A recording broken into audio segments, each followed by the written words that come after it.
ಆದರೆ ಭೂಮಿ ಫಲವತ್ತಾಗಿದ್ರಿ, ಅಲ್ಲೂ ಅಗ್ರಿಕಲ್ಚರ್ ಅದ.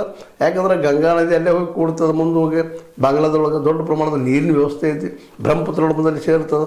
ಇವುಗಳೆಲ್ಲ ಸದುಪಯೋಗ ಮಾಡಿಕೊಂಡು ಅಲ್ಲಿ ಅಗ್ರಿಕಲ್ಚರ್ಗೆ ಹೆಚ್ಚು ಅವಕಾಶ ಕೊಟ್ಟ, ಅಗ್ರಿಕಲ್ಚರ್ ಡೆವಲಪ್ಮೆಂಟ್ ಮಾಡಿಕೊಂಡು ಎಲ್ಲರಿಗೂ ಉದ್ಯೋಗ ಒದಗಿಸುವಂಥದ್ದು ಮತ್ತು ಎಲ್ಲರಿಗೂ ವೈಜ್ಞಾನಿಕ ವಿಚಾರಗಳು ಬೆಳೆಸುವಂಥದ್ದು ನಮ್ಮ ತಾರೀಖ್ ರಹಮಾನರಿಂದ ಅಲ್ಲಿ ನಿರುದ್ಯೋಗನ ಹೋಗಲಾಡಿಸಿದ್ರೆ ಮೋಸ್ಟ್ಲಿ ಒಳ್ಳೆಯ ಆಡಳಿತ ಆಗ್ಬೋದು ಅಂತ ಅನಿಸ್ತದೆ.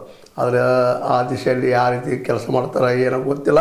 ಬಟ್ ಈ ನಮ್ಮ ತಾರೀಖ್ ರಹಮಾನರು ಇವ್ರು ಇನ್ನೇನಪ್ಪ ಅಂತಂದ್ರೆ ಅದರಲ್ಲಿ ಏನಾದರೂ ಆರ್ಥಿಕವಾಗಿ ಸೋತ್ಕೊಳ್ಳೆ ಮತ್ತು ಇವ್ರ ಮೇಲೆ ಅಟ್ಯಾಕ್ ಮಾಡುವಂಥದ್ದು, ಯಾರ ಮೇಲೆ? ನಮ್ಮ ಶೇಖ್ ಹಸೀನಾ ಅವ್ರ ಮೇಲೆ ಅವರು ಕರೆಸೋದು ಮಾಡೋದು, ಎನ್ಕ್ವೈರಿ ಮಾಡೋದು, ಶಿಕ್ಷೆ ಕೊಡಿಸೋದು ಓಡಾಡಲಿಕ್ಕೆ ಶುರು ಮಾಡಿದ್ರೆ ಸಹಜವಾಗಿ ಏನಾಗಿಬಿಡುತ್ತಪ್ಪ ಅಂದ್ರೆ ಆ ದಿಶೆಯಲ್ಲಿ ಅಲ್ಲೂ ಇನ್ನೂ ಅವಾಮಿ ಲೀಗದ ಬೇರುಗಳಿದ್ದಾವೆ ಈ ಒಂದು ಬಾಂಗ್ಲಾದಲ್ಲೇ.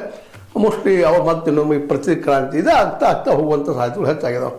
ಒಟ್ಟಾರೆಯಾಗಿ ಬಾಂಗ್ಲಾ ನಮಗಿಂತ ಆರ್ಥಿಕವಾಗಿ ಒಂದು ಒಳ್ಳೆಯ ಸ್ಥಿತಿಗೆ ಬಂದದ. ಯಾಕಂದ್ರೆ ಶೇಖ್ ನಮ್ಮ ಮೊಹಮ್ಮದ್ ಯೂನುಸ್ ಅವರು ಒಳ್ಳೆ ಕೆಲಸ ಮಾಡಿದ್ದಾರೆ, ಎಲ್ಲ ಟೀಕಾ ಮಾಡೋದ್ರಾಗ ಏನಿಲ್ಲ.